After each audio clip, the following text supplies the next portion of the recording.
بانیتان باش، ڕۆژتان باش لە هەر شوێنێک بینەر و بیسەری پرۆگرامی ڕۆژ باشن لە شاشەی کوردستان 24ەوە ڕۆژێکی باش و تەندروستێکی باشتان هەبێت. زۆرن ئەو کەسانەی کە یاخود هونەرمەندانی کورد لە هەر شوێنێک بن هەوڵیان داوە کەسانێکن کە ویستوانە بە ناوی کوردەوە یاخود دەستی کوردبوونی خۆیان لە هەرچ وڵاتێکی دنیا بێ بڕەنگێنن یاخود ڕەنگینتر بکەن بە کارەکانیان. هونەرمەندان بە تایبەت هونەرمەندانی کورد جا لە هەر بوارێکدا بێت گەشتونە لە لووتکەیەک کە لە وڵاتەدا لە پێش کەسانی وڵاتەکەن یاخود لە پێش هاونیشتیمانیانی ئەو وڵاتەشەوەن. ئێمە ئەمڕۆ میوانداری دەرهێنەرێک یاخود هونەرمەندێک کەسێکی بە توانای کوردەکەین زانین کاری چییە پیشەی چییە چۆن توانوێتی بگاتە ئاستێک کە کێبڕکێ لەگەڵ هونەرمەند و دەرهێنەرە بەناوبانگەکانی ئۆسکاریش بکات.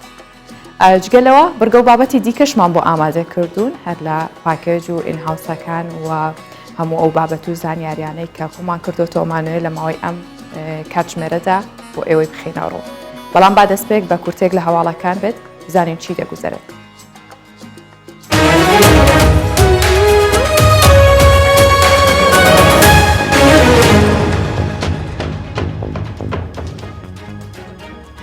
مەسرور بارزانی ڕایدەگەێنێت ئامانجی سەرەکیمان بەهێزکردن و هەمە چەشنکردنی ئابووریە و جەختیش دەکاتەوە دەمانەوێت ڕۆتین کەم بکەینەوە. مەسرور بارزانی سەرۆکی حکوومەتی هەرێمی کوردستان دوای کۆبوونەوەی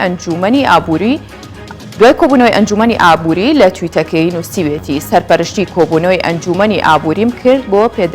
بۆ چاوپێداخشاندنەوە با ڕیفۆرمەکان و دارایی گشتی ئامانجی سەرەکیمان بەهێزکردن و هەمە چەشنکردنی ئابووریە کە پێداویستەکانی خەڵکی ئێمە بەدی بهێنن. ئاماژە بەوەش دەکات دەسەڵاتی پێدانی مۆڵەتی وەبەرهێنانمان بۆ پارێزگاکان شۆڕ کردەوە بۆ ئەوەی ڕۆتین کەم بێتەوە و ئەمەش هاوتەری بە لەگەڵ ئەجێندای کابینەکەمان.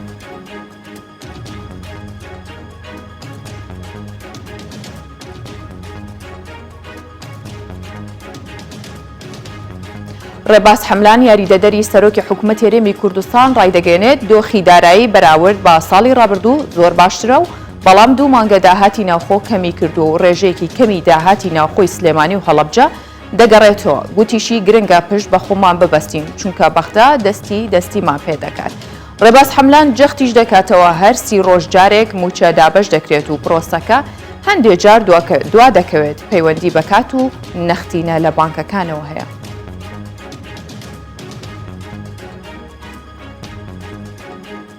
وەزارەتی تەندروستی عێراق ڕایدەگەێنێت تا لە 60% دانیشتوان ڤاکسین وەرنەگرن ناگەینە بەرگری بە کۆمەڵ. وەزارەتی تەندروستی عێراق بڵاوی کردوتەوە تا 60% دانیشتوانی عێراق ڤاکسین نەکرێن بەرگری بە کۆمەڵ دژی کۆرۆنا دروست نابێت. هاوکات تەندروستی عێراق ئاماژە بەوەش دەکات کە مەترسیەکانی بڵاوبوونەوەی کۆرۆنا گەیشتونەت بەوەی کە لە ئەگەری پابەند نەبوون بە ڕێکارەکانی خۆپارێزی ڕەنگە شەپۆلێکی دیکەی وڵات بگرێتەوە. هاوکات کاروانێکی دیکەی ڤاکسین جۆری ڤایزەر گەیشتە عێراق.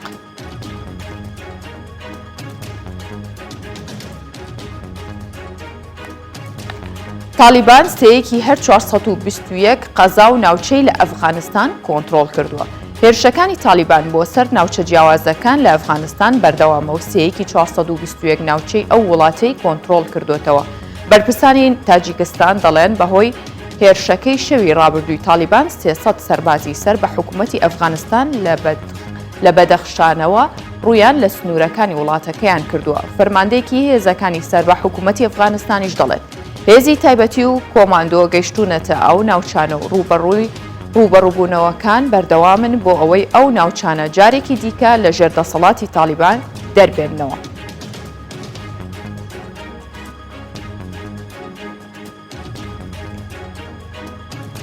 زۆرینەی و کەسانەی لە ئەمریکا ڤاکسینیان وەرنەگرتووە لە یانگری کۆماریەکانن. دامەزراوەی کایزەر بۆ خزمەتگوزاری تەندروستی بڵاوی کردەوە ژمارەیەکی زۆر لە ئەمریکیەکان ڤاکسینی دژە کۆرۆنا وەرناگرن. ئاماژەی بۆش کردووە زۆرینەی ئەو ئەمریکانەی ڤاکسین وەرناگرن هاوڵاتیانی سپی پێست و سەر بە کۆماریەکانن. ئەوە لە کاتێکدا پێشتر جۆ بایدن سەرۆکی ئەمریکا ڕایگەیاندووە تا 4 تەمموز لە 7% ئەمریکیەکان لانیکەم ژەمی یەکەمی ڤاکسین وەردەگرن. بەڵام تا ئێستا نەگەیشتوتە ئەو ڕێژەیە.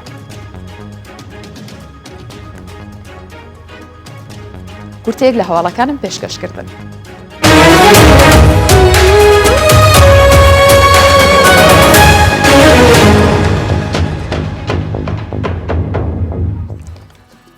وەکوتم ڕۆڵی ڕەوەندی کوردی لە دەرەوەی وڵات لە دروستکردنی پردی پەیوەندی لە نێوان گەلان و کۆمەڵگەکان دیار و بەرچاوە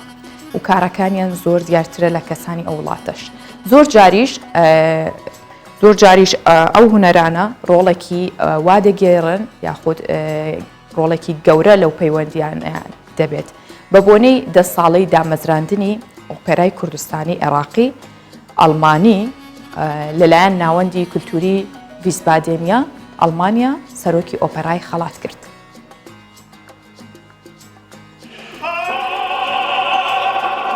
بەریا 10 ساڵان ئەف کۆما هونەرمەندên ئەڵمان لەگەڵ هونەرمەندên کوردستانی یەکەمین ئۆپێرایە کوردستانی عێراقی و ئەڵمانی دامەزراندن و کارên هاوبەش لە کوردستانی پێشکەشکردن. bi vê helkeftê çalakiyeke rêzgirtinê ji bo serokê operayê li Vîsbadin birêve çû. Yada 10 saliya yekemîn operayê ku serdana Kurdistanê kirî evrike derhênerê operayê û velafin bi herkişlanê rêveberiya giştiya hunerî û Slêmaniyê û Sendîka Hunermendê Kurdistanê û ITIya Almanya xelatê pêkvejiyan û aştî û dahênanê hate xelatkirin. Opera ji 2008 were berdewam e û sala pêt jî de berdewam bît hel Vîsbadin. Serokê Sendîkaya Rêxirawa ITI Almanî behsa giringiya kultur û rewşenbîriya gelan dike. Dort eine Kulturzusammenarbeit möglich Karên kulturiyî ku mebhev re ava kirine weke pira her du welatan mebhev vegrê dide. Îro diyardeyeke hêja hate pêşkêşkirin. Li Kurdistanê me gelek kesên şanûger dîtin û naskirin û karên hevbeş encam dan. Her wiha em beşdarî fîstîvala cîhanî ya şanoyê jî bûn. mit Menschen zusammenarbeiten konnte im Theater. Ehsan Osman şanokar û derhênerê Kurd xelata rêveberiya rewşenbîriya Slêmanî pêşkêşî derhêner û xebatkarê Alman Laufenberg kir. Sehr gerührt und sehr glücklich, dass mir dieser wirklich ehrenwerte Preis Karên kulturiyên ku me bi hev re ava kirin wekû pira her du welatan bi hev re girê dide. Îro diyariyeka hêjayê hat pêşkêşkirin li Kurdistanê me gelek kesên şanokar dîtin û nas kirin û karên hevbeş encam dan. Her wiha em beşdarî festîvalên cîhaniya şanoyê jî bûn. Hemû hewlên ku têne dayîn di qonaxên vê de ew in. Kurdistan bibe endam di Sendîka Şanoyên Cîhanî de لەگەڵ نۆت وڵاتên din yên cîhanê. Kam Hemedemîn Kurdistan 24 Vîsbadin Almanya. بێگومان ئەوەش هەر کاری ڕەوەندی کوردی یاخود با بڵێن ئەو کوردانن کە دەچنە تاراوگە و لەوێش درێژە بەکار و هونەر و توانا و یاخود ئەو تالەنتەی هەیەە ئەدەن بۆی بتوانن بگەنە لووتکە یاخود بێگومان و کوبینیمان ئەگەنە ئاستێک کە لە هاوڵاتیانی ئەو وڵاتە کێبڕکیەکەن و زیاتر و بەتواناترن. ئێستا کەسێکی دیکە میوانی پرۆگرامی ڕۆژ باشە کە با بڵێن باسی واکەین کاری وێنەگرتنی فیلمی سینەمایی میسی بەختە لە هەرێمی کوردستان دەستی پێکرد و تەواویش بووە. ئێمە میوانداری دەرهێنەرەکەیمان کردووە کە سەهیم ئەمەرە ئەویش بە هەمان شێوە کوڕەوەندێکی کوردی لە بەلجیکا دانیشێ بەڵام ئەمڕۆ میوانی پرۆگرامی ڕۆژ باشە. بەخێر هاتی کاک سەهیم. بانیت باش. ماندوو دیاری بۆ پێی کە ماوەیەکی زۆرە خەریکی وێنەگرتنن وایە؟ ڕاستەرەوە کاری سینەما گەلە زەحمەتە جا کوردستانش مرۆڤ کاری سینەما بکرد گەلە زەحمەتر دەبێت و دنیای گەلە گەرم jî bû. Rojê 13-14 saet me kar dikir. Grupa me jî gelek zehmet bû. Hinda roja dibin 120 kes, 130 kes Kurd bûn, Holandî bûn, Belcîkî bûn, Almanî bûn, Iraqî bûn, Tirkî bûn. Yanî grupek gelek mezin bû. باشە کاک سەهیم میستی بەختە. نامە بڵێن سپۆیلێکی ئەوە بڵێیت فیلمەکە بەڵام باس لە چیەکە یاخود بڵێن فیلمەکە زیاتر لە سەر چی تۆ کۆ کردوتەوە بۆچی لە کوردستان تەسویرە کرد؟ بەری چەند ساڵە کورتە فیلمێکی کرد بۆ میسی بەغداد نۆڤداگی gelek çû bû şêst xelatê nîvdeletî wergirtî bûn bibiyek jî kandîdê Oscariyek ji deh kurta filma ji ew filmê dirêj Mîsî Bexdad me fikre hel li kurta filmî wergirtiye her filme jî min bû yanî li sosyal medya gelek cara xelkê nivîsî got û derhênere dizîkere fikrê xelkê didizit او فيلم هبو او لە کاتێکا کورتە فیلمەکە براوەی چەندین خەڵات حقيقة يعني ما فيلم اتشي بيجم از بحث فيلم دريش السر زاروكا كي دو بي انا فوتبول دكت فوتبول جبابي خوار قلت يا يعني بوبي وك هديك دو كوريخو فوتبول يعني بله تبابي بس بشتي دمك اجبار كوري بوبي قال امريكا كور دكت او هبو بلاك ووتر هبو سكيورتي كامباني بالعراقي يعني قال لك خلك العراقي كشتن بجناه يعني روجا ساحة النسور البغداد هفده هجده عراقي كشتن بني هيك علاقتهم بتشتغل نبو يعني او ديروغاوي بلاك ووتر او سكيورتي كامباني العراقي برخرابو بجا بوبيبي وقت مترجم قال في كومباني كاردكت طبعا العراق جك 2007 هشت كسكي بو امريكا كاردكر وقت خاين ده ديتنا راست بجا جبال كوري بوبيبي قال امريكا اشترك شدبت كوريوي يك بي يعني جد شت من يعني ميديك لدسته يعني وصل ديار دكت او خونه اوي دا كوري خوا او بدستي خوا بجبال كوري خوا جد استيدد بس بكوريوي جهر بردوم دبت لسر فوتبول او زون فوتبول بود شكي جلا جرينجا نات او زون نجد شو مرحله كي مازن بتشد بو برشلونه ان مانشستر يعني بلايزت بله بس يوم مهم او زارت فوتبول او كي خوش ديك جانوري دا يعني بهات شاب سريما بخوش هات 2001 چون بلجيكا لبلجيكا مال بطم جالك الوي دربو كغازي يعني اقامه زودا من بله بس بشتي دمك مزاني اسنا كيف خوش من جان خدا وك بري بقول شو مثلا نوصل كيف خوش وكي بري استا باش من فكره فكر مزاني كواس فوتبول جاري ديناك من بلجيكا لبالكل كردستان مهرور فوتبول دكر بله الويد من الفوتبول اللي ناكر اني اسنا كيف خوش من جان خدا يعني بقول اف مجارا بو مقال جرينجاس فيلم قال سيرش بكم قال لك نزيكي جانو من اجيك اني فيلم من همو قال نزيكي جانو منن بس نلسر جانو بخانه صدصات مثلا رنگ دانا وجياني خوتي مثلا فيلم ميسي بغداد من لبغداد من جانا كريا من هردو فيلم هنا يعني بوبي من نمري يعني بس قالت تشتنا اس اضافات كم لسر فيلم كواس بيجم بخوبو خلكي همو افل من نلسر جانو منا نزيكي جانو منا بس لسر جانا كسكي ديا بله كي كاري وين قرتن توابو ماوي چنيكتان بيچو زحمت بو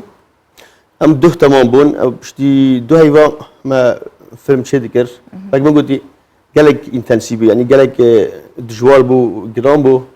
حفتيه 6 روزه ما كار ذكر روزه 14 15 ساعات يعني تقريبا قال شوني هذا نجي يعني دو اخر روز بو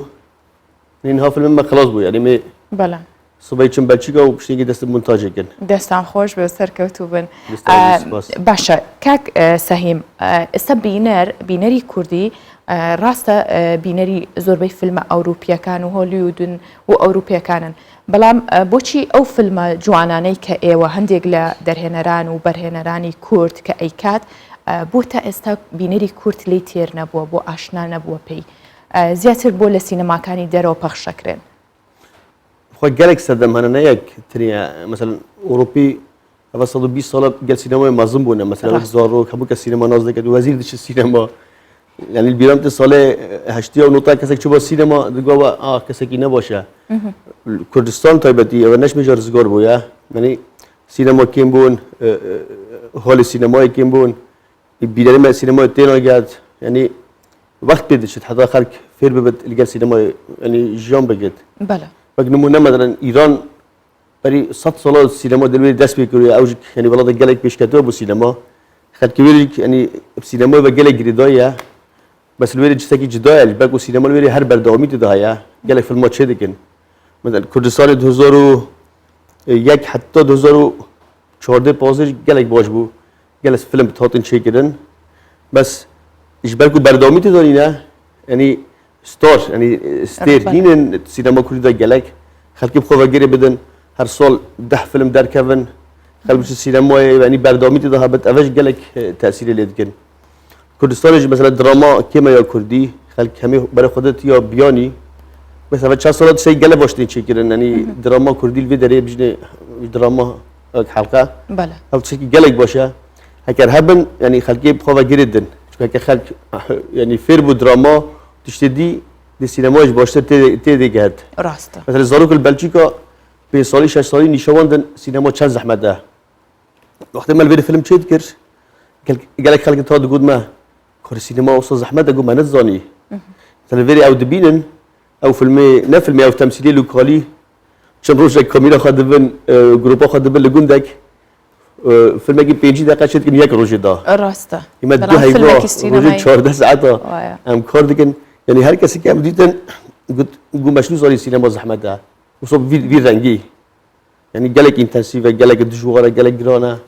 يعني خلقي ما بجيب بج بعلم السينما تشيا بلشك قال جل خلقي تينا زاروكا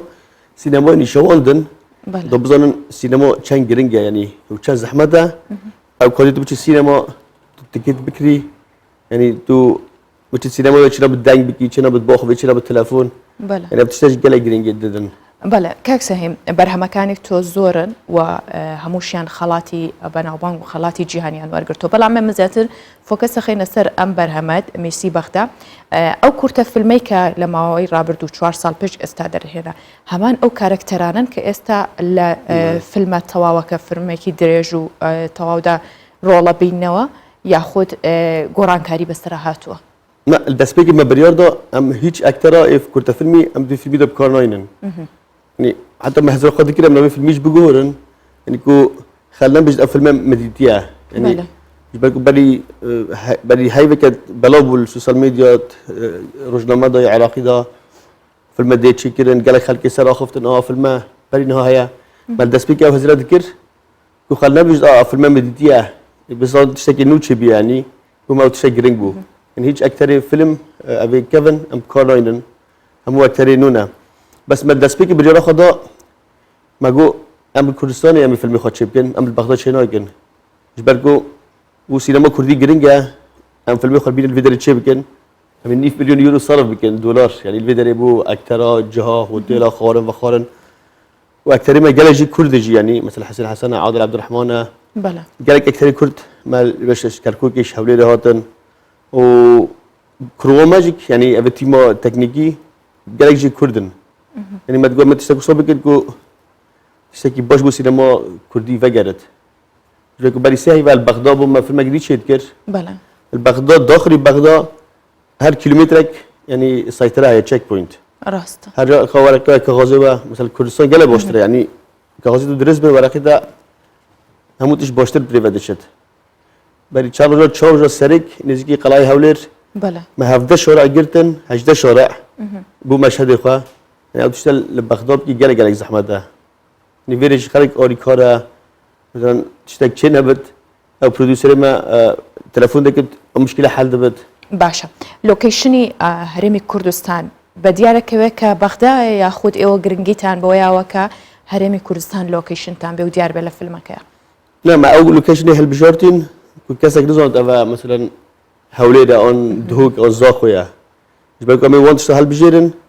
او بيناتي هوليدا في صالح حفتيا هشتيا قالك نزيكي بغداد مثلا تايراوا زاخوجك ما لوكيشني هل بجارتن كل كاسك نبي مثلا براد دلاتي دارين ابزت اف زاخويا هو كاري ارامي وسكيورتي كي هرمي كردستان واي كردوك لوكيشنك هولير هل بجري بو في المكات بله او تشتي قالك جرينج يعني كردستان آریکاریت کت قال فيلم تيفي داري أبى قال جرينج بو سينما كردي البيشاروجة أفتح بردام بد مثلا مغرب وأردن ها همو فيلم أوروبي وأمريكي تشنويري جبرو قال لك آریکاریت دادن وجه ما قلت طبعا بريانات بس متري أنا مسيتشا بروديوسر أنا يعني منتج بله أوجد فكرة خاطر كان قام بتش بغداد شركات التأمين قبول لكن وضع لنا باشا هرود 3 ساعات 4 ساعات تشيك بوينت وفادشت يعني وقت تأمين يعني جالك سدمها بون ما بريرا خدامي كردستان تشي بكن نجبك وياك سدم تري هبو باشا كي فيلمك توابه وأشيت سر شاشة سينما كان ولا كوش بخشكره مانجي هشت أمي دست بكن مونتاج يعني بوست برودكشن يا دانج رانج موزيك بيجي احتمالا ما هيفضو هيفصي صلابات خلاص ببت يعني فيلم تمام ببت وبشتي كمان بدرس الفستيفال اجن يعني جرينجوا ان شاء الله بجي شانسي ما باش بو فستيفالك باش بيت برگردن چاوري ولا چه فستيفالك باش داري بك يعني قال فستيفال مثلا 10 15 فستيفال قالك باشن لو كارنوا برلين كان فينيس ساندانسا يعني قالك فستيفال هاي همو باشن يعني مش درجة يك كي جوان بيت واجرتن قالك باشا بس وقت أمد بين إن شاء الله شانس ما الفستيفال باش بي واجرتن أكيد هاد واجرتن مثلا حتى مانجي حفت هشت زفستان بيت اللي بلشيكا بيش السينما باشە بەنیازنی دواتر بێنیتەوە لە هەرمی کوردستانیش پەخش بکرێ بله فيلم ما كردي يعني حبدا كردستان جيك بريار دايا ما بيش جراوي فيلمي كن بوم او قالك جرين بو جبكو تشوف فيلم من هاري كاري مثلا نها تاكرين ابي فيلمي بريار دا هاري كاري كنت تشتكي قالك باشا جبكو فيلم تيت كردي ديتن از كرد مثلا ڕاست جروبا ما قالك جي كردا يعني بوم او قالك جرين طبعا هيك فيلم بي كردي جي هم الفيريل هوليريل سليماني الدهوكي فستيفالا محاولة بكل السينما بيت نشاندان هاد هيك دنيا دا فيلمك تشبكي تتخوصي قالك بينر ببينن ڕاست ما قال بينر نبينن تقول شيء ذكي مش بهندي اول كردستان بتجي زحمت وقت بين هاتا قلت يعني خلق قالك نجري دا السينما الكردية طبعا افهموا ده هناك بيفيتيشن يعني تخازن بەڵام لەگەڵەوەشدا بینەری کورد زۆر تینووی فیلمێکی کوردیە فیلمێکی تەواو پرۆفشنال بێت تەواو سەردەمیانە بێت کاک سەیم بۆچی میسی ینی بۆ میسی لە بەغدا هۆکاریوێ توتت فیلمەکانم ڕنگدانەوەی خۆمی لەسرە هۆکاریوێ لانگری مسیشیت لا من قد پەیوەندی بەوە نییە حاج ميسي نكريا يعني اختما فيلم خلاص يكري طبعا ميسي وبغداد وتشتبه فنابون تشرك حاضر بو مدرسة شيكر بو بس ما قلت فيت امنا ويك حل بشيرن او كاتا مثلا 2000 ويدامي 2009 هشت رونالدو ميسي بن في ما يك حل بجارت با بيجي ما قلت ميسي وقت مثلا بالانجليزي بيجي ميسي يعني اشكو بيجي فوزان بغداد ميسي قال لك كسرى خسر دكن فيش مساله يا بس بو ما ولا مثلا ريكلام ميسي بيجي برشلونه شكو مخوا انا قال لك حش مانشستر مانشستر يونايتد انجليزي بيجي دما او كرد فيلم او زروكاج هادي بغداد او سيهاي بو امريت جران ما ينزاخو ما كنت فيلمي تشبكن ديفيد ئێوە بە دوای گەڕان یاخود ئەو منداڵە بوو کە لە ماوەی ڕابردووە دەنگدانەوەی دایەوە کە تیشێرتێکی میسی لەبەر کردبوو شتێکی وا هەبوو لا بنابو اما بشتي فيلم تشبو كرت فيلم دعاء فيلمي جالك هات كده مثلا همو دنيا ايه بجا برشلونه دخاس كده او زاروكا مش ميسي ببيند هاي تبيجي او زاروكا كي افغاني بو او راستا افغاني او افغاني بو بجا بو ما نجري بيجن كيجان بلوخ الفريق بوشترا ان يجن كاس بو ما جرينجا جركو فيلمي قال جرينجا باشە ئەو منداڵە خۆی بە حەقیقی خاوەن پێدەویستی تایبەتە بلا يعني ئەکتەرەکە جركو قال لك باندورا راستي يعني او شري داعش زەحمەت نەبوو بۆ منداڵێک ئێوە وەکو دەرهێنەرێک هەوڵبن لەگەڵ بیکەنە ئەکتەرێکی باش ابو ما قال زحمت براسي جبركو ما امزلوك قد قران يك بيبت هكتري بزانت عربي بزانت نقل مازن بد دحصلي نزلت بد بو ما قال زحمت بو بس بشتي قال لي قران ما بيشش كي باش ديتن بس هاري باش او بريال ما بو ما بريال خبو فيزاروكي دا جبركو بوبي هل شري داعش هاتو بو كشتن البيش شوبي يعني ما تقول لك وقت قال لك باندور اللي بكت تاثير اللي بكت يعني ام قال شويه تشير ترسيون بس زاروكا كي قال لك يعني باقله يعني قال لك باشا يعني قد او تشتي وقتها في البيت قال لك شرح هبون دا تشتي نباش تذهبون زاروك بيصلي او وانت تشتي باندور اللي نجري قال لك يعني زاروكا كي قال لك بيفيو يعني قال لك انرجي هيا راستي زۆر باشە بە چ زمانێک فیلمەکە پەخشەکرێک بكردي وبلا كردي كلمة إذا بس باهوس خو كستيك حسين حسن يقولوا يعني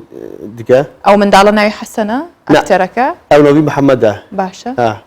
نبي محمود بيجي محمد بس نبي راسلي احمد يعني بزمان انجليزي وعربيه بس كاركتر ده ديار كردج ده الفيلم ده ديارها كاف كاركتر كرد يعني بگومان ژێرنووسی شەکرێ بە چەند زمانێک بله بله يعني فيلم زمان فرنسي انجليزي عربي يعني زمان ده انجليزي ده هي وقال زمان تيت يعني جينوس كده باشە تەواوی تەسویرکردنی فیلمەکە لە هەرێمی کوردستان بوو یاخود بەشێکی ئایا هیچ پەیوەندیەکی ئەو منداڵە بە لەگەڵەوەی کە میسی بەغدا ئەو منداڵە تەواو چووە ناو کارکتەرەکەەوە ئێوە هیچ لیقائێکتان لەگەڵیا کردووە بۆ یەکە بچێتە بەرشەلۆنە بۆی مێسی ببینێ یاخود تەنها لە هەرێمی کوردستان تەسویر کراوە و وەکو فیلمێک یاخود چیرۆکێک لە مێشکایەتی فيلم همول الكردستاني هاتيا تصوير كرن يعني نزيكي دهوكي بجنة فايدة والزاخو وهولير ورجع الموصل يعني فيلم همول فيديو تشكرن حتى انها تشبروا لي منين يعني تشكو صا ام بكن يعني كنت فيلم ما تشكلي ما ندخل كم بجن برشلونة ميسي اي ببينت او تسحبوا اوتوماتيكي تشيبون يعني مثلا بدي سهيبه البغداد كم بوليس وآسایش و مدیت الهمو کسی که نبی کنت فیلمی ناس نکرد یعنی بغداد میسی بغداد بجدی ویده یعنی ایش بعدی من بریادا خدا مگو فیلمک کنت فیلمک میلیونا کسی دیدن مثلا الله تعالی بیگرگ ناز دکن یعنی فیلمک یعنی پوستری تو ببینی و یک فریم تو ببینی خواهی فیلمی ببینی اول تشک گلگ گرنگه یعنی میلیونا خلقه فیلم دیدی یعنی بو ماو گرنگ بو تشک بساط شبیه که طبعا فيلمك هنريه نه فيلمك تجاريه عن يعني اكشنه بس فيلمك هنريه بو تماشاوانك يعني مازن يعني جروبك مازن تماشاوانا تقول لك فيلم هنا هنرينا بله در هنا الظن احتمال 1% اجي صديق خلك ليش تماشا بك انا اجي هزاره راست بس وقت عم دبينن ابا وقت مجال وقت كاركتر وقت جيروك يعني قالك خلك تخوض ببينت في فيلمي تشكردني فيلمك لا ئەوروپا ئاسانترە یاخود لە کوردستان یان ئێوە وەکو دەرهێنەرێکی کورد چۆن مامەڵەتان لەگەڵاکرێ بە ئەوەی کە خۆتانەتانەوێ هاوکاریتان نەکرێ راستي بيجي اوروبا فيلم تشيكرين بوشتر يعني نا زحمه كردستان بك اوروبا او كسي قالت كورد كان همو بروفيشنالن هذيك مثلا بينجي فيلم سح فيلم مثلا في كاميرامان بينجي فيلم شكليا في دايجي صوت فيلم شكليا يعني صالح حفتي دس بيجي هندك جوانا طبعا لقى بروفيشنال تهبت فيلم بوشتر يعني بروسيساي بوشتر دشت وبس يوم كردستان راسي قالك واجبن تبتي في تيم ما دهوكي اواج قالك يعني خبرها هي في شوري ده قالك كار كريا ئەوەنتش گەلێک کاری مەگر پلانتان بۆ فیلمی داهاتوو یاخود بۆ پرۆژەی داهاتووتان چییە بێت؟ پشتی پرۆژە خلاص ئەمە فیلمێک دی شێ کرد بۆ فیلمێکی دوکومنتەری درێژ سەر ژێنەر لەتیف العانی یعنی لەتیف العانی لە وەختەی مایکل فەیسەلدا ئەو فۆتۆگرافی بوو یعنی عێراق فۆتۆگراف کردە ساڵی 50 60 70 يعني تبغى فوتوي ببين الفيلم ماذا؟ ايش الفيلم ماجد نهاد منتج ده خلاص نبويا لطيف العاني نها نوت صاله نوت وياك صاله ايش تجي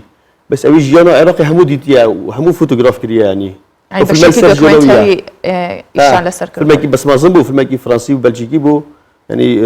بجاوج قالك بواش بو يعني اوج نهاد منتج ده انا يعني ديروكو عراقي تبيني عجب ما يعني قالك تشتكي يعني غريبه راستي بغداد سال 50 60 دا یک با اجاره هری خوش بود دنیا دا نه تو چی ببینی یعنی مرو باور نگت راست بو فیلمی گلک هاتن کردستان تابعی حوالی دیدن عرب مثلا بغداد هاتنش بصره گو برای 3 سال متهاتن کردستان گندگ بو یعنی گو تشتغلی نبود یعنی راست گو بس واسه 3 سال گو گلک هات یک هاتن یعنی هات رو کاری بجی بغداد کی و حوالی کی یعنی گلک فرقی هست نه حوالی گلک شو پیش گلک تشتی باشه بونه بغداد هر جی خود مایا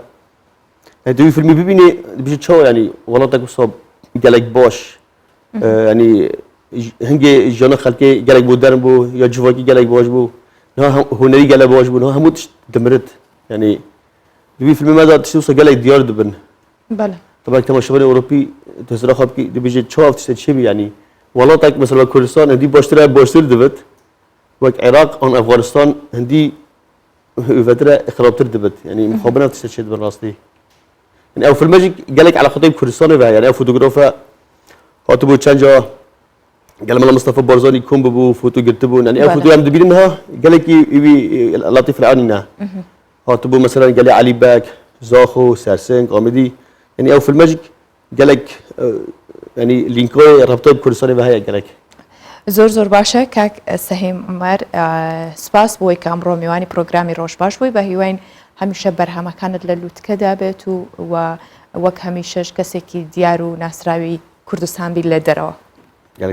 زۆر سپاس بۆیەوەش ئێستاش بابەیەکەوە ڕەوشی کەشوهای شارەکانی کوردستان ببینین بزانین پلەکانی گەرما چەندێکی دیکە بەرز بۆ تۆ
گەرمای ئەم ساڵ ئەگە بڵێن گەرمانیە زۆر گەرمایە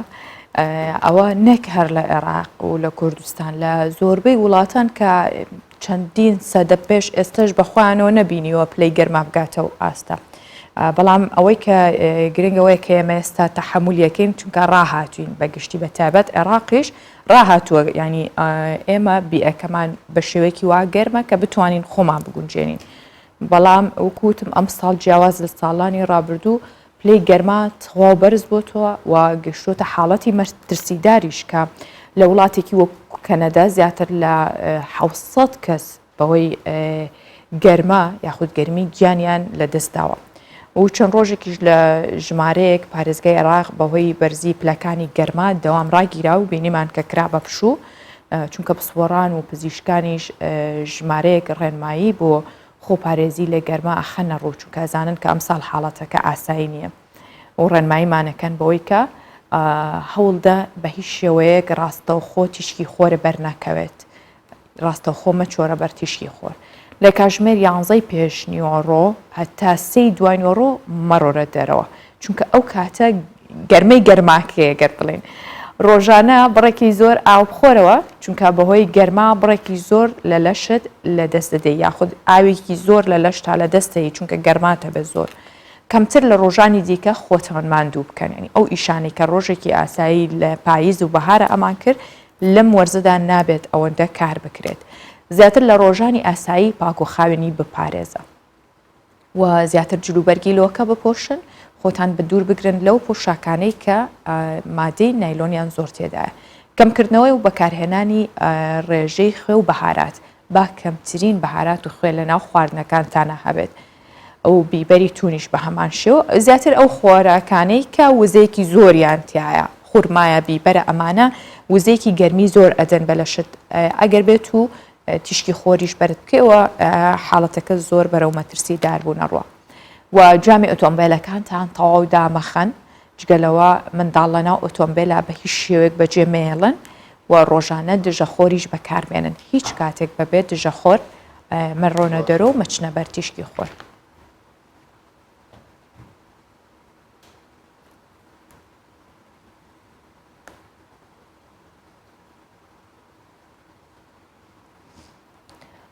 هەر ئەو پلە گەرمایە کاریگەریەکی نەرێنی یاخود بڵێن خراپی لە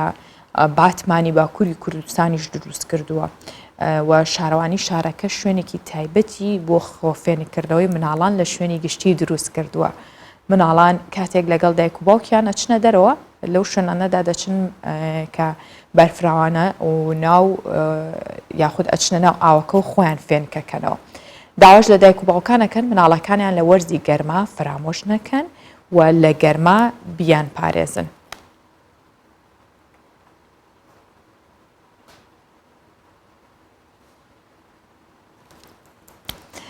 وەکو لە دیمەنەکانیشدا دیارە جگەلەوەی کە منداڵان لە گەرماکە ئەپارێزرێن و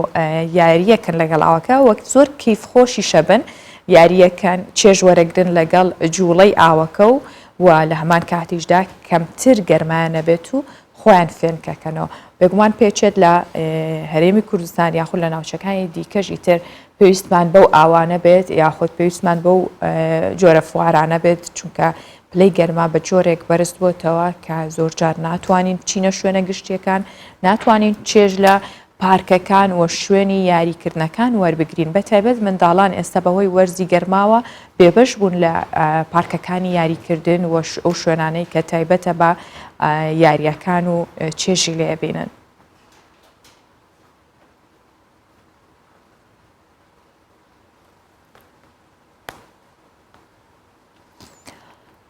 دێری سمێلا کە بەهۆی مەترسی کەوتنە خوارەوەی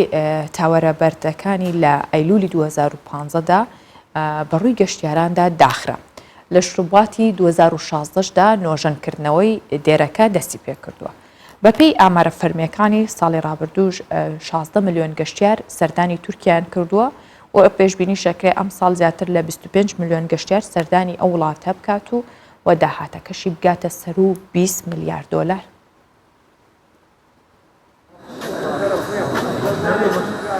دوای تێپەڕبوونی 6 ساڵ لە داخرانی دێری سوێمەلە لە ڕێوڕسمێکدا دێرەکە بە ڕووی گەشتیاراندا کرایەوە. ئەم دێرەکە شوێنەوارێکی گرنگی مێژوویە بەهۆی مەترسی کەوتنە خوارەوەی تاوێرە بەردەکان لە ئەیلولی 2015دا بە ڕووی گەشتیاراندا داخرا و لە شوباتی 2016دا نۆژەنکردنەوەی دێرەکە دەستی پێکرد. لەلایەن خۆیان محەممەد نووری ئەرسۆی وەزیری کولتور و گەشتیاری تورکیا دەڵێت ئەوەی کارەکەی سەخت کرد بوو ئەو بەردانە بوون کە لە چیاکانەوە دەکەوت نەخوارەوە هەر بۆیە دێرەکە شوێنێک نەبووە هەموو کەسێک بتوانێت کاری تێدا بکات. تیمەکانی شاخەوانی ئەندازیار و پسپۆڕە تایبەتمەندەکان لە کەشێکی زۆر سەختدا کاریان کرد هەروەها بەهۆی ئاوهەوا نەدەتوانرا هەر 12 مانگەکەی ساڵ لێرەدا کار بکرێت بە تایبەت لە زستاندا بەهۆی ساردی و سەرما کارەکان دەوەستان. وەزیری کولتور و گەشتیاری لە وەڵامی پرسیاری چۆن پێشبینی وەرزی نوێی گەشتیاری دەکەن دەڵێت هەر لە سەرەتاوە پێشبینی دەکەم کە وەرزی گەشتیاری ئەوەندە باش بێت لەگەڵ ساڵی ڕابردوودا بەراورد ناکرێت. جەختیش دەکاتەوە ئەگەر ناوچەی گەشتیاری زۆر گرنگیشە بن بەڵام نەناسێنرێت ئەوە سوودی نابێت و بۆ بەرهێنان و توانەکان بەفیڕۆ دەچن بۆیە پێویستە هەوڵەکان چڕ بکرێنەوە بۆ ناساندنی ناوچە گەشتیارەکان و بە جیهانی دەرەوە بناسێنرێت. لەبەرەوە دێری سومێلا شوێنێکی زۆر گرنگی گەشتیاریە لە ساڵی 2019دا بەشێکی دێرەکە کرایەوە بەڵام ئێستا بە نزیکەی هەموو بەشەکانی دێرەکە جگە لە دوو شوێنی نزاکردن بە ڕووی گەشتیاراندا کرامێتەوە وا بڕیارە و دوو شوێنەش لە هەفتەکانی ئایندەدا بکرێنەوە. ساڵی ڕابردوو نزیکەی 16 ملیۆن گەشتیار سەردانی تورکیا کرد و داهاتیکردی گەشتیاری لە ساڵی 2020دا 12 ملیارد دلار بووە. بەرپرسانی تورکیا چاوەڕێ دەکەن ئەم ساڵ 25 ملیۆن گەشتیار سەردانی وڵاتە بکات و داهاتەکەشی بگاتە 20 ملیارد دلار. لەوانەیە وەرزی گەشتیاری تاکو مانجی تشنی دووەم و کانون یەکەم درێژ ببێتەوە و ئەم ژمارەیە زیاتریش بێت. کۆنسێرتی ئۆرکسترای سەمفۆنیای سەرۆکایەتی کۆمەڵ لە نهۆمی خوارەوەی دێرەکە کۆنسێرتێکی ساز کرد و ماوەی 40 خولەک بەردەوام بوو ئەوەش بۆ هۆی دڵخۆشی و میوانان و ئامادەبووان و سەردانکەران.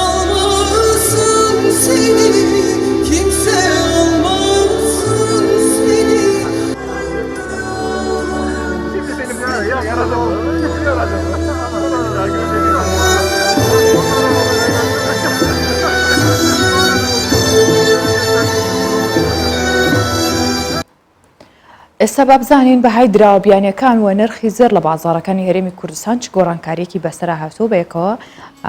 ببینین و ببیستین کە 100 دۆلاری ئەمریکی بووە بە 147,500 دیناری عێراقی و 100 یۆرۆ 175,000 100 پاوەند 204,500 دیناری عێراقیە و 100 لیرەی تورکی 17,150 دیناری عێراقیە و هەروەها 100 تومانی ئێرانیمان هەیە کە ئەویش دابەزیەوە 5,970 دیناری عێراقیە. جیا لەوانە نرخی زێرمان هەیە کە مسقالێک زێری عیارە 24 423,000 دینار عێراقی و مسقالێک زێری عیار 21 373,000 دیناری عێراقی و مسقالێک زێری عیار 18 318,000 دیناری عێراقیە.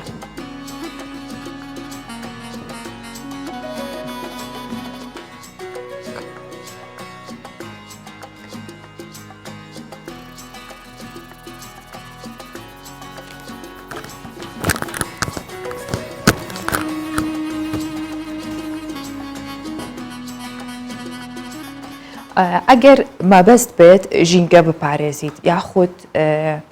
وڵاتەکە و نیشتیمانەکەتە خۆش بێ ئەوە زۆر بیرۆکە هەیە کە بۆی بتوانیت ژینگە بە تایبەت بپارێزی لەو بێشومارە پلاستیکی هەیە.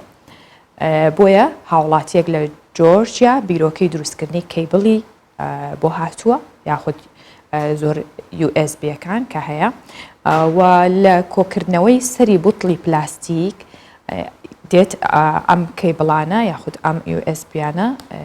ڕووپۆشەکە و بەکاریان هێنێتەوە لە ڕووپۆشکردنیان و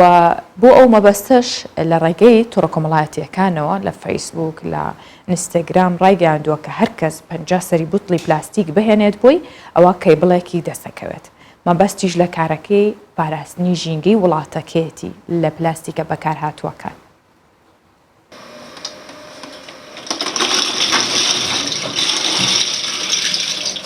سەری ئەم بوتڵە ڕەنگە و ڕەنگانە پلاستیکی بەکار هاتوون لە ناو ئەم دامەزراوەیدا کۆ دەکرێنەوە بەڵام دوای جێبەجێکردنی بیرۆکەکەی ساندرۆ چی دیکە پلاستیکی فرێدراونین ساندرۆ لیلواشێڤیلی دامەزرێنەری کۆمپانیای تێنی و خاوەنی برۆکەی بەرهەمهێنانی کێبڵەکانە لە جۆرجیا لە پاژەوەی دەچێتە چین هەموو ئەو ئامێرانە دەهێنێت کە پێویستن بۆ دروستکردنی USB. دواتر بیرۆکەی ئەوەی بۆ دێت کە دەتوانن سوود لەو پلاستیکانە وەربگرن کە لە وڵاتەکەی فڕێ دەدرێن و زیان بە ژینگە دەگەێنن تا بتوانێت ڕووپۆشی کێبڵی پێ بکات و چەندین کەسیش بخاتە سەرکار. سەردانی چینم کردو چەندین ئامێرم هاور دەکرد بۆ دروستکردنی کێبڵ. من لە تەکنۆلۆژیا تێگەیشتم. دواتر پێویستم بە ڕووپۆشکردنی کێبڵەکان بوو. بۆیە بڕیارمدا سوود لە پلاستیکە بەکارهاتوەکانی جۆرجیا وەربگرم کە زیان بە ژینگە دەگەێنن. بیرۆکەکەم لە کۆکردنەوەی سەری بتڵەوە بۆ هات چونکە ئەم جۆرە پلاستیکە لە هەموو شوێنێکە. بۆیە هاوشاریەکان و دانیشتوان لە هەموو شوێنێک لە سروشدا دەیبینن کۆی دەکەنەوە و دەتوانن هۆشیاری هاوشاریەکانی دیکەش زیاتر بکەن.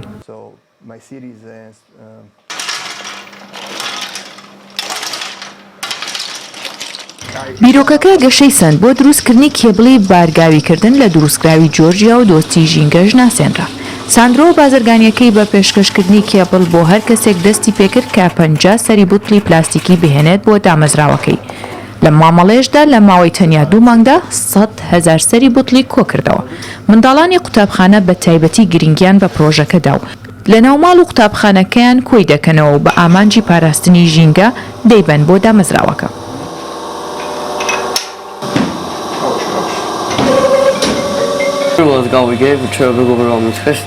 من لە فەیسبوک بینیم ئەگەر 50 سەری بوتڵی پلاستیکی کۆ بکەیتەوە کێبڵ دەست دەکەوێت. منش لە ماڵەوە دەستم کردو بە کۆکردنەوەیان. ئەو سەری بوتڵانە فڕێنادەم کە دەیان کڕین. نزیکەی 30,000 کێبڵی بارگاویکردن لە دامەزراوەکەدا فرۆشرا لە ماوەی مانگێکدا لەسەر ئاستی نێودەوڵەتی. دواتر سیاسەتی کێبڵی بێبەرامبەریان بۆ 100 سەری بوتڵ زیاد کرد بۆ ئەوەی بەردەوام بن لە پاکردنەوەی ژینگەدا لە داهاتوودا. ساندرۆ پلانی هەیە کە بازرگانەکەی بە قەبارێکی زیاترەوە فراوان کرد. لەوانە چارجەری دیوار، بیستۆک و بانکە کارەباییەکان کە هەمویان لە پلاستیکێکی بەکارهاتووە دروستکراون.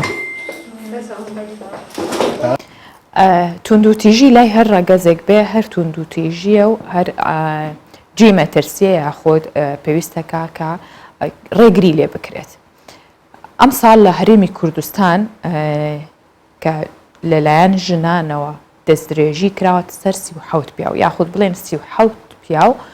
بەهۆی دەستدرێژیەوە یاخود کوشراون یاخود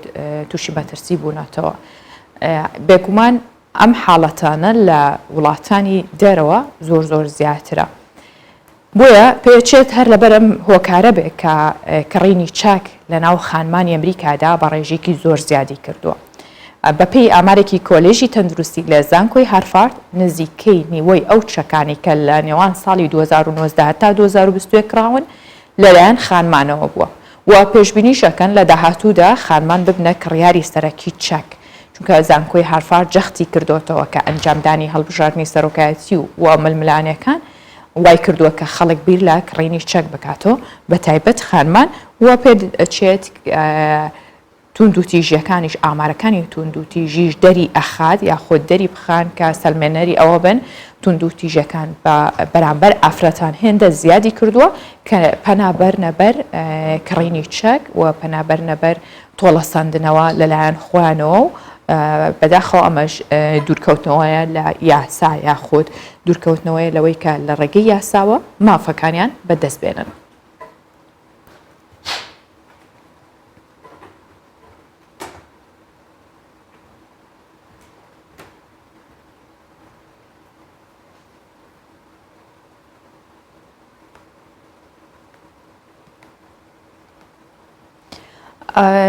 وردە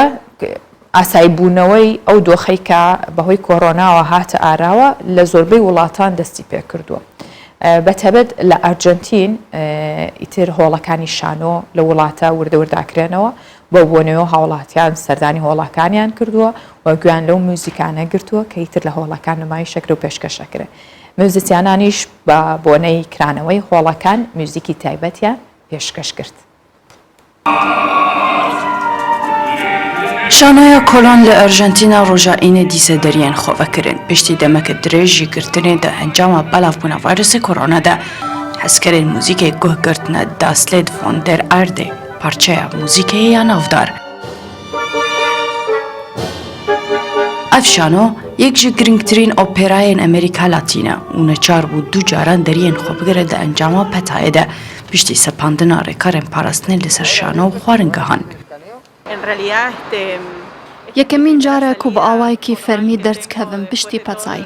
Ez gelekî dilgiranim ji ber ku cihê herî ji dilê min nêzik e. Tevî zêdebûna hejmara pêketiyên Covid-19 li Arjantina li dîsa ev şano hate vekirin ku rojane nêzî 500 kesên mirinê têne tomarkirin. Veger ji bo şano tevî hebûna petayê hestekî taybet dide min. Ji ber ku me karîvan çalakiyan bikin, ev tiştekî baş e. Tanha Arjantina zêdetirî 4.4 milyon pêketiyên korona tomar kirine û zêdetirî 94,700 merî û tenê neh li ser sedî ji welatiyan hatine vaksîn kirin. Îvan Umer, Kurdistan 24. بێگومان بەهۆیەوەی کە وردە وردە دۆخەکە ئاسایی بووە و خەڵکێکی زۆریش بەردەوام ڤاکسین بەکارێنن ئەمە واکات کە تا زووتر بێت ڤایرۆسی کۆڕۆنا تێپەڕێنین بۆیە لە زۆربەی وڵاتان وردە وردە دۆخەکە ئاساییە بێتەوە چونکە زانین لە ماوەی ڕابردوودا زۆربەی کاریگەریەکان جگە لە مرۆڤایەتی لەسەر هۆڵەکانی سینەما و بە تایبەت کارە هونەریەکان بوو بۆیە ئێستش وردە وردە ئەو کارانە دەست پێکاتەوە. بابەتێکی تەندروستیمان هەیە کە باسی واکەین خەوی دوای خواردن زیانی تەندروستی هەیە لە کۆنیشدا هەموو کەسانێکی گەورەتر لە خۆمانیا خۆ دایکمان نەنکمانیانوت کە مەخەون ئێستا نانتان خواردۆ خراپە بەسەریان مەخەوە. ئێستاش پسپۆڕان وە شارەزایانی بواری تەندروستی ئاشکرایەکەن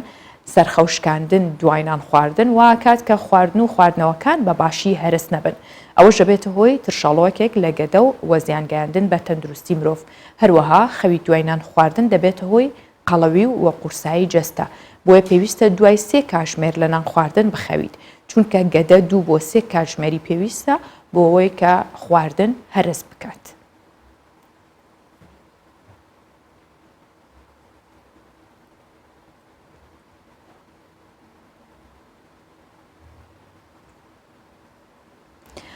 زوو لە خەو هەستان بۆیە هەمیشە بەرنمەکەی ئێمە کە کاتژمێر 7 دەست پێکات ئەوە پێشتان ئەڵێن کە